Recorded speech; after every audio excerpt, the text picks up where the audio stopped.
네, 오늘의 노른자 정치 시간에는 민영삼 사회통합전략연구원장을 모시고 얘기 나눠보겠습니다. 어서 오세요. 네, 안녕하십니까. 예, 총선이 딱 2주 남았습니다. 14일 앞으로 다가왔는데 여야 각 당에서 판세 얘기를 좀 하기 시작했는데요.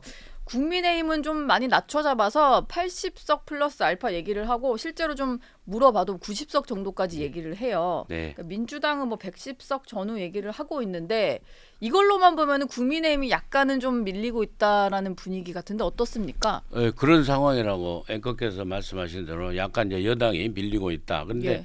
이게요, 우리 대한민국의 그 한 87년 체제 이후에 이 고착화 된 정치 지형 구도라고 생각을 해요. 네. 지역구만 보면은 254개 아닙니까? 예. 그럼 수도권에 122개. 네. 그다음에 비수도권에 132개거든요. 근데 비수도권으로 가면은요, 국민의힘이 보수 정당이 우세해요. 비수도권에서는 보이죠?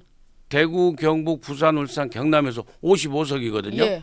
이건 절대 강세 지역 아닙니까? 말하자면은. 네. 그러고 그다음에 이제 야당 같은 경우에는 호남에서 이제 절대 강세 지역 아닙니까? 네. 근데 의석수가 적어요. 그러네요. 그리고 이제 충청북도 북부 지역하고 충청도 북부 지역하고 강원 북부 지역으로 가서 합치면은요, 비수도권 지역에서는 항상 132석에서 80대 50 예. 이렇게 차이가 나요. 네. 근데 문제는 이제 수도권으로 온단 말이에요. 네. 수도권으로 왔을 때 수도권이 122석 아닙니까? 네. 지난 4년째는 121석 아니에요. 근데 여기서 18개 하고 103개를 야당이 이겨버렸지 않습니까? 그렇죠. 압도적으로 돼버리는 거예요. 수도권 압승이 선거의 그렇습니다. 압승으로 완전히 이어졌죠. 판세를 뒤집어 버린 거죠. 근데 네. 지금도 수도권에 있어서 4년 전보다는 국민의힘이 굉장히 그 두 자리 숫자에 가까울 정도로 탈환을 하는 분위기가 있긴 합니다만은 네. 전체적으로 보면 수도권에서 밀리기 때문에 각 당 판세에서도 이것은 이 구도상 이렇게 나올 수밖에 없는 상황이다. 예, 그렇게 말씀드립니다. 사실 이게 한 2, 3주 전만 해도 반대였잖아요. 네. 민주당이 좀 걱정하는 상황이었고 국민의힘은 조금 기세가 올라왔다 이런 분위기였는데 이게 좀 급변했어요. 예. 그러다 보니까 뭐 요인을 자꾸 뭐 정부 정책에서 찾고 뭐 이런 식의 어떤 좀 지적들이 나왔는데 최근에는 그러다 보니까 원래 의대 증원 문제는 좀 국민들 다수가 원하는 좀 그렇죠. 정부가 좀 오히려 정부의 좀 긍정적인 이슈였는데 이게 좀 또 부정적인 영향을 주고 있다라는 얘기도 나오고 예. 뭐가 제일 영향이 크다고 보십니까? 그러니까 의료 문제는요, 이제 개혁의 문제거든요. 개혁은 저항 세력이 있어요. 예. 그리고 개혁이 그 성과를 내지 못하면 피로감이 느껴지는 거거든요. 네. 이게 처음에 개혁을 추진한다고 할 때는 다 박수 쳤잖아요. 네. 그래서 여당의 사실은 그 선거에 굉장히 플러스 요인이고 분위기가 좋았지 않습니까? 근데 이게 이제 개혁의 저항이 있다 보니까 네. 그러면서 국민 전체적으로 피로감이 느끼고 그 피로감이라는 게 뭐냐면은 의료 대란이 병원이 해결이 안 되는 거예요. 예. 그러다 보니까 불편함이 느껴지고 그것이 피로감으로 느껴지면서 에이 차라리 뭐 이런 느낌이 든단 말이에요. 그러다 보니까 이제 야당에 네. 유리한 국면으로 가면 여당이 왜 일처리를 못하는 걸로 이렇게 가는 걸로 보이고요. 근데 제가 생각할 적에는 의료개혁은 중요한 아젠다 중에 하나고요.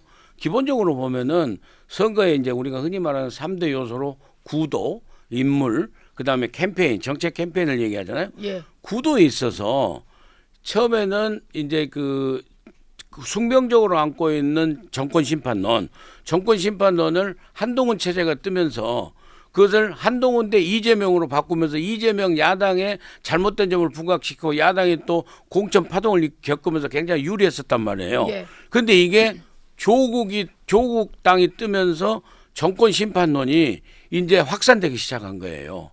예, 그래서 지금 구도상으로 예. 야당이 굉장히 유리해지고 여당이 몰리게 되는 그런 상황이 됐다. 예, 그래서 돌파구로서는 이제 여당은 돌파구로서는 바로 이 의료 개혁을 해결하는 데서 출발해야 된다고 봅니다. 어제 당장 어제 당장 국민의힘이나 뭐 내부적으로 나왔던 얘기가 한동훈 위원장도 그렇고 그 증원 규모 조정 문제를 협상 테이블에 올려야 된다는 얘기들이 나왔어요. 근데 지금 한덕수 총리도 만나고 있고 뭔가 협상을 하겠다는 뭐 그런 상황인 거잖아요. 무조건 뭐 정부 안대로만 간다 이건 아닌 거죠.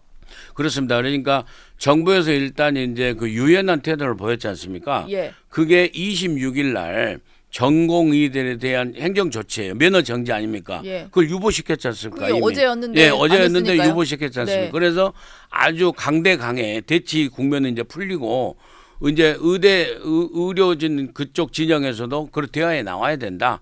그러면서 협의체를 만들자, 대화를 하자 그렇게 하는데 정부에서 훨씬 더 적극적이죠. 우선 윤석열 대통령께서 그 문제를 갖다 협의하라고 국무총리하고 한동훈 위원장하고 계속해서 협의를 더 하라고 이제 이렇게 예. 풀어줬고요. 네. 그러다 보니까 국무총리는 또 한동훈 위원장 계속 접촉하면서 하고 있지 않습니까? 그러면서 정부에서는 심지어는 내년 예산에 있어서 의료진하고 같이 논의를 하자.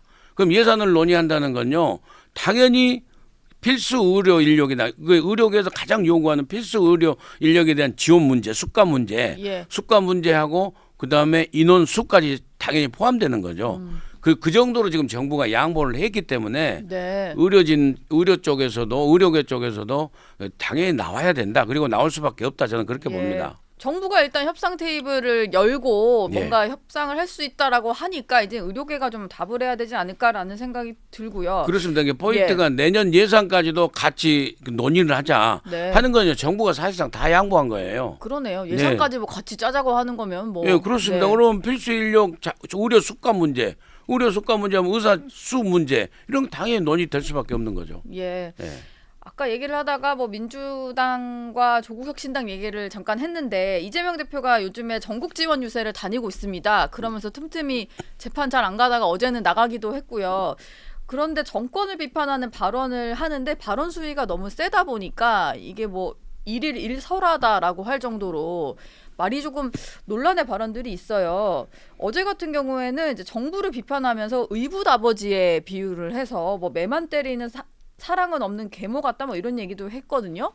근데 이게 비유를 잘못하면은 뭔가 이런 발언 때문에 상처받는 사람들이 생긴단 말이에요. 그렇죠. 이제 그러니까 경기 분도에 대한 문제점을 지적하다가 예. 강원도를 비하해 버렸잖아요. 강원 서도로 전락한다. 그러니까 강원도는 꼭 그 사람 살 곳이 못 된다는 식으로 얘기를 해가지고 지금 강원도 여론이 안 좋아요. 예. 과거에는 이제 부산 뭐 진료 때문에 부산 여론이 안 좋다가 조금은 뭐 다른 분위기인데 이번에는 이제 그 문제는요. 의붓아버지 이렇게 들고 나오면은 네. 지금 대한민국의 이혼율이 얼마나 높습니까? 예. 그 재혼 가정이 얼마나 많습니까? 네. 재혼 가정이 뭔 죄입니까?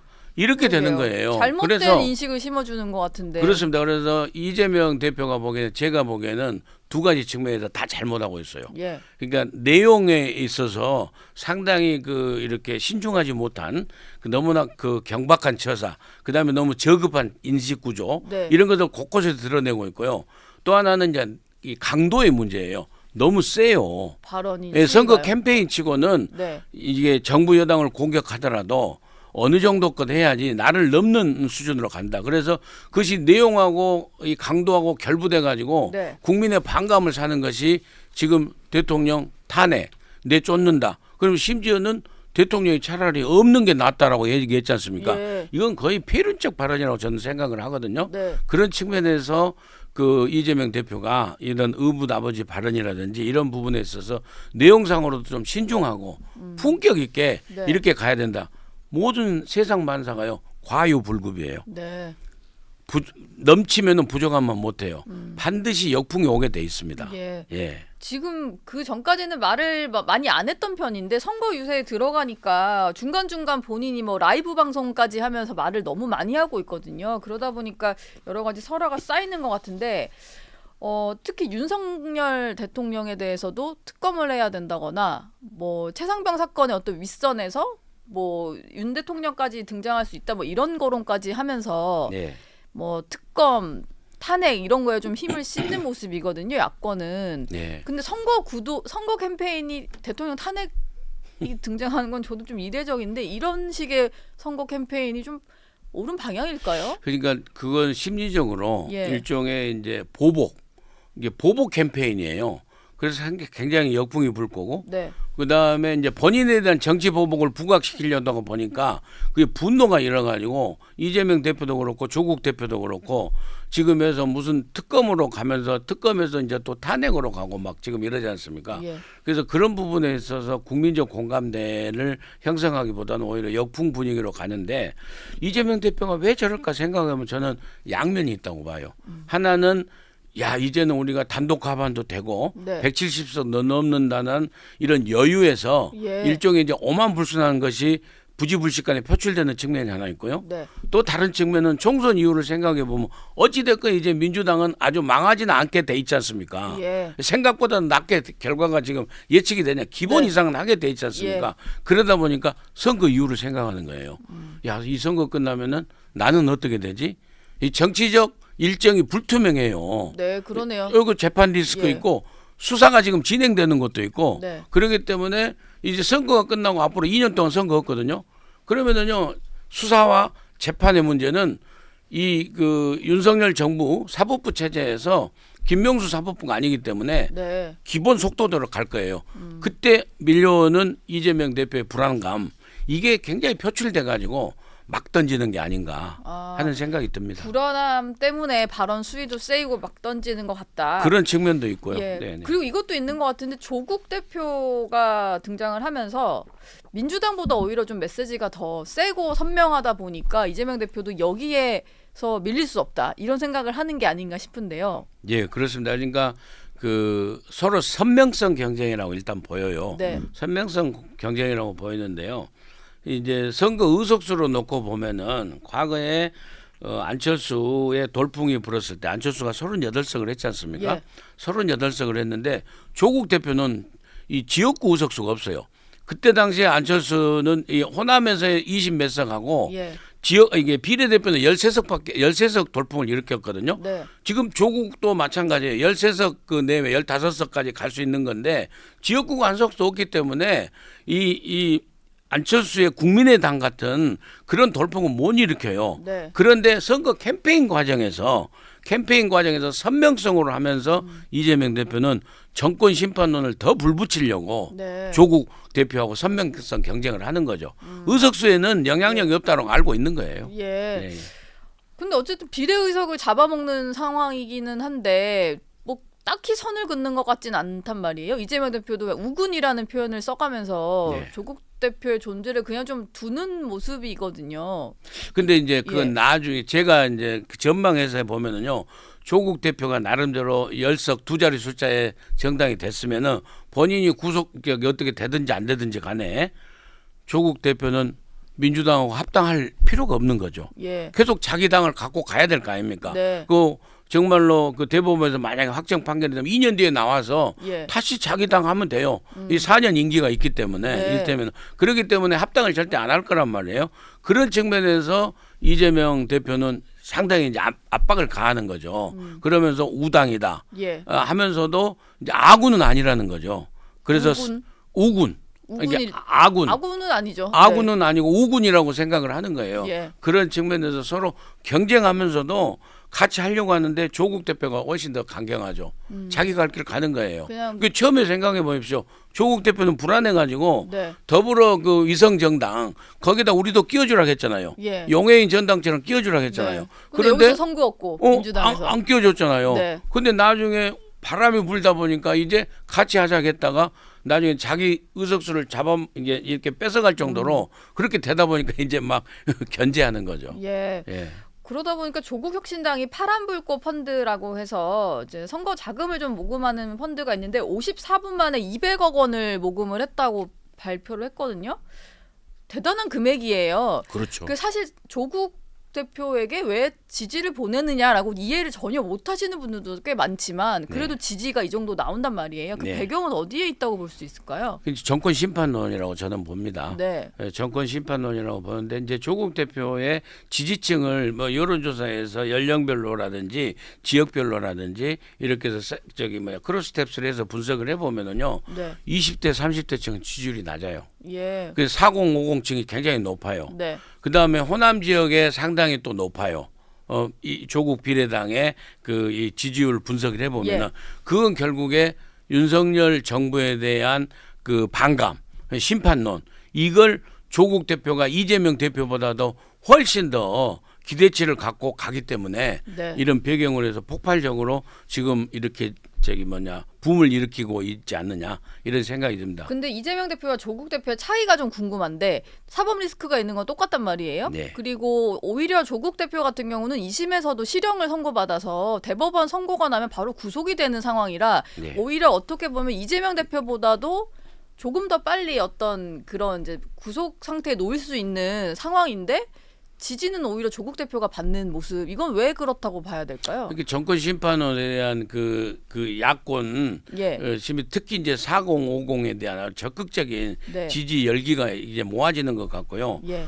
또 그 연결해서 생각을 해보면 저는요 이재명 대표한테 좀 미안한 얘기인데 형량의 문제가 있다고 봐요. 형량의 문제. 형량. 예. 네. 그러니까 이수진 전 지금 의원이 얘기했듯이 뭐 잘하면 무기징역까지 간다는 게 이재명 대표 아닙니까? 예. 그런데 비해서 조국 대표는요 딱 2년이에요. 2년. 2년이고요. 예, 가서 2년 뒤에 갔다 나오면 될 수 있다라는 어떤 그 형량에 있어서 기대도 상당히 나는 반영이 되는 게 아닌가. 예. 근데 그걸 덮을 만한 것은 우선은 네. 이재명 대표는 굉장히 그 사법 파동도 느끼고 하면서 약간 실망을 주는 측면이 있었지 않습니까? 예. 그래서 야당을 지지하긴 지지하는데 이재명 대표가 너무 아니다 싶은 사람들이 굉장히 유보 상태에 있다가 조국 대표가 나와가지고 네. 제가 하겠습니다 하고 딱 치고 나오니까 일이 딱 쏠림 현상이 있지 않나 그렇게 봅니다. 근데 그럼에도 불구하고 분위기상으로는 조국 대표가 확 가고 있습니다만은요.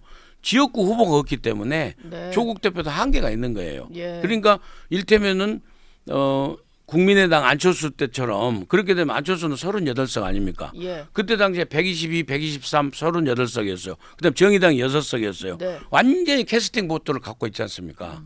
그런데 조국 대표는 거기까지는 안 된단 말이에요. 그래서 좀 그렇게까지는 비례 의석만 있으니까요. 예, 비례 의석만 있으니까 비례 의석은 46석 중에서 지금 비율로 나눠 보면은요.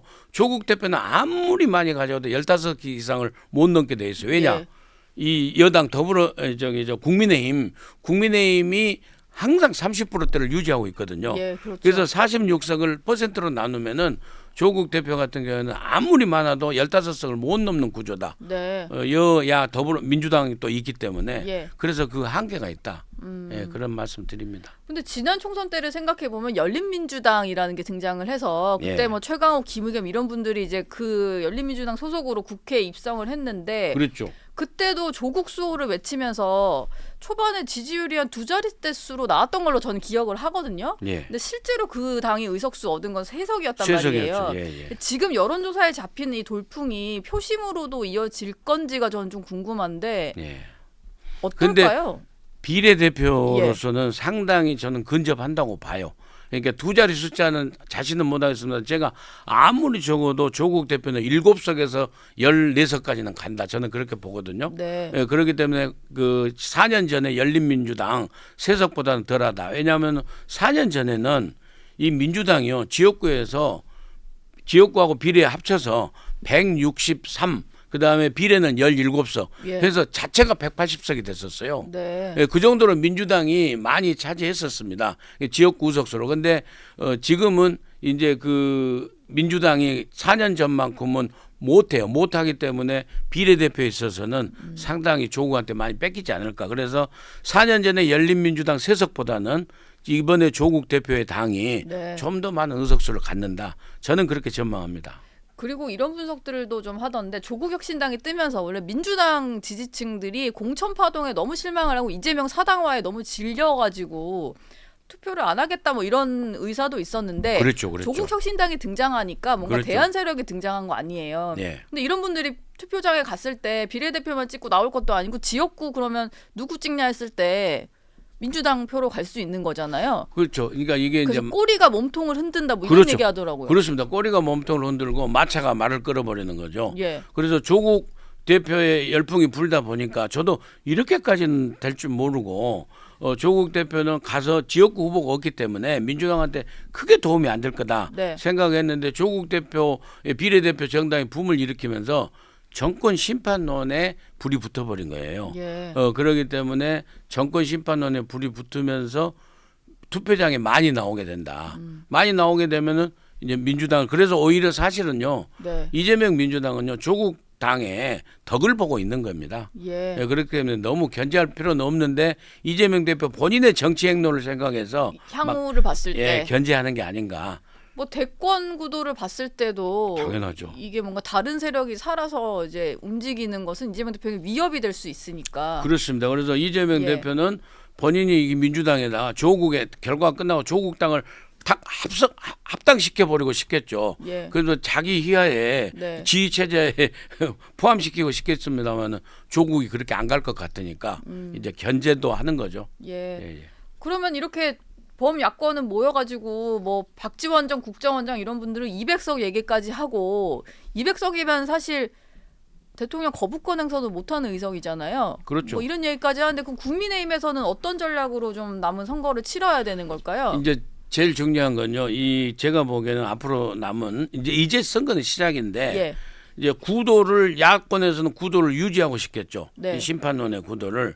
그런데 여당에서는 구도를 전환해야 되지 않습니까? 그래서 심판론 선거를 과거에는 이제 한동훈 체제가 이제 86 운동권 심판론이나 인물 개혁 이렇게 같이 했습니까? 지금은 전혀 다르게 동문서답 방식으로 네. 민생 선거로 가야 된다고 저는 봐요. 민생 선거요. 예, 그래서 여당은 민생 경제, 그래서 민생 선거로 구도를 전환해 가지고 그러면서 가장 중요한 현안인 의료 개혁을 어찌됐건 간에 대폭적으로 양보를 하더라도 아무튼 의료 개혁을 타결하는 데서부터 예. 지금 이제 그 구도를 전환하면서 민생 선거로 가다 보면은 굉장히 지금 소구할 의료가 굉장히 정책들을 많이 내놨어요. 예. 금융투자소득세 있죠, 금투세. 네. 이건 민주당이 폐지를 반대하지 않습니까? 예. 여당은 폐지를 하자고 하지 않습니까? 그렇죠. 이건 사실 개미군단한테는 굉장히 자기 호주머니와 연결된 문제거든요. 예. 이런 문제가 부각되면은요. 이 민생으로 구도 전환되면서 의외의 결과를 여당이 또 얻을 수도 있다. 저는 그렇게 봅니다. 그리고 민생 야당이 문제 해결하려면 여당에 힘 실어줘야 된다. 뭐 이런 구도를 만든다면 그렇죠. 예. 그러면은 민생에 그 보이는 문제를 보여줘야죠. 그래서 의료 네. 타격도 해결돼야 되는 거고 그리고 홍보를 좀 더 많이 해야 돼요. 수출 같은 게도 물가 어렵다지 않습니까? 그래서 지금 대파 억지 소동이 일어났지 않습니까? 네. 근데 대파는 사실은 3년 전부터 문제는 굉장히 민감한 문제예요. 근데 물가 문제가 대파로 상징되는 거 아니에요. 예. 근데 거시경제로 보면은요. 지금 우리 수출이요. 작년 10월 달부터 엄청나게 증가하고 있어요.